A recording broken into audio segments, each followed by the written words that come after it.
আর বিদ্যাম্বিকা চ্যানেলে আপনাদেরকে স্বাগত জানাই। আপনারা সুস্থ থাকুন, সব দিক থেকে মায়ের কাছে প্রার্থনা করি। তো আজকে আলোচনা করব জপের নিয়ে।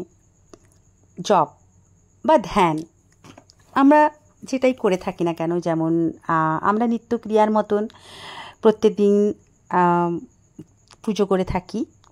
আর যাদের গুরুমন্ত্র হয়ে গেছে, তারা যে দেবী বা দেবতারই হোক, তারা যে জপ করে থাকেন, তো জপ করার সময় একান্ত দরকার, একান্ত পরিবেশ, মন যেন অন্যদিকে না থাকে, মনটাকে সংবদ্ধ করতে হয়।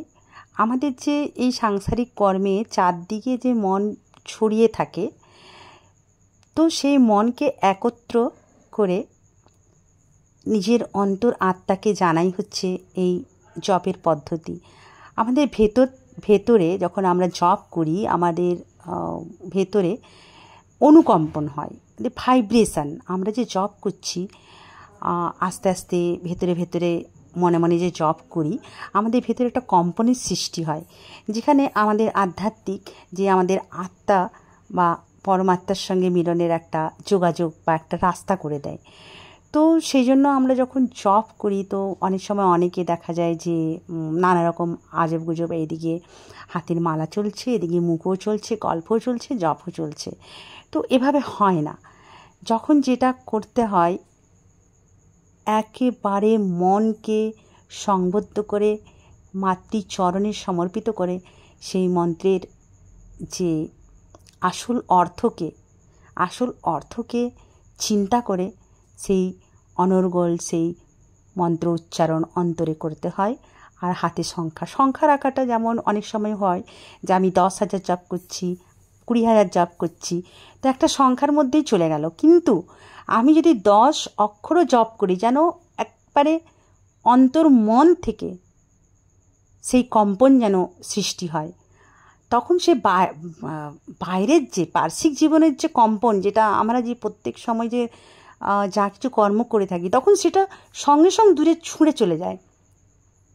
তখন সেগুলো আর থাকে না। তখন একটা আধ্যাত্মিক পরিবেশে আমাদের অন্তরের মন একটা সুন্দর একটা পরিবেশের একটা মনের ভাব উদয় হয়। যদি করতে পারা যায়, তখনই আমাদের এখানে আধ্যাত্মিক উন্নতি আরম্ভ হয়। এটা সূচনা। আমাদের জপ হচ্ছে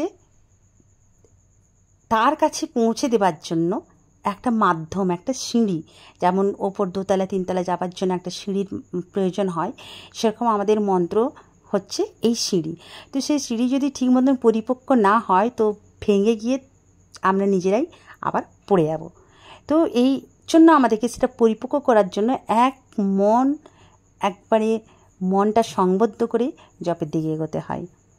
এটাই হচ্ছে আসল। তারপর জপ করার পরে যে দেবী দেবতার জপ করা হয়, তাকে সেই জপ মন্ত্রে তাকে সমর্পণ করে দেওয়াই হচ্ছে আসল। যতক্ষণ সমর্পণ করব সব কিছু তাকে, ততক্ষণ আমরা কিছু প্রাপ্তিযোগ পাবো না। আর সবথেকে বড় ব্যাপার হচ্ছে যে আমরা যখনই দেবী দেবতা আরাধনা করি, আমরা একটা ব্যবসার মধ্যে নিয়ে চলে আসি যে মা, তুমি আমাকে আমার এই কাজটা পূর্ণ করো, তবেই আমি তোমাকে অমুক জিনিস দিয়ে পুজো করব। এরকম একটা ব্যাপারের একটা মেলা। সবসময় এইভাবে তাকে ডাকলে হয় না। তাকে সবসময় নিজের জন্যও ডাকতে হয়, নিজের অন্তর মনকে সম্পূর্ণ একটা শান্ত ভাব আনার জন্য ডাকতে হয়। সবসময় এই কেনা বেচার মাধ্যমে নয়, সবসময় তাকে পাওয়ার জন্য তাকে মধুরভাবে নিজের প্রেম ভাব নিয়ে তাকে নিবেদন করতে হয়, যেন আমি তোমাকে ডাকতে পারি, যেন সুন্দর ভাব নিয়ে তোমার দিকে এগোতে পারি। হ্যাঁ, সংসারের জিনিস জানাতে হবেই, যা কিছু সুবিধা অসুবিধা তাকে তো জানাতেই হবে, কিন্তু অনেক সময় একটা সময় এমন রাখতে হয় যাতে কোনো কিছু না জানিয়ে শুধুমাত্র তাকে, আমাদের দেবী বা দেবতাকে নিজের প্রেম নিবেদন করতে হয় যে তুমি ছাড়া আমার দ্বিতীয় কেউ নেই, তুমি একমাত্র আমাদের আমার গতি, তুমি সব কিছু হয়ে আছো। শঙ্করাচার্যের যে ভবান্যাষ্টকম না আছে, যে না তাতু না মাতা না বন্ধু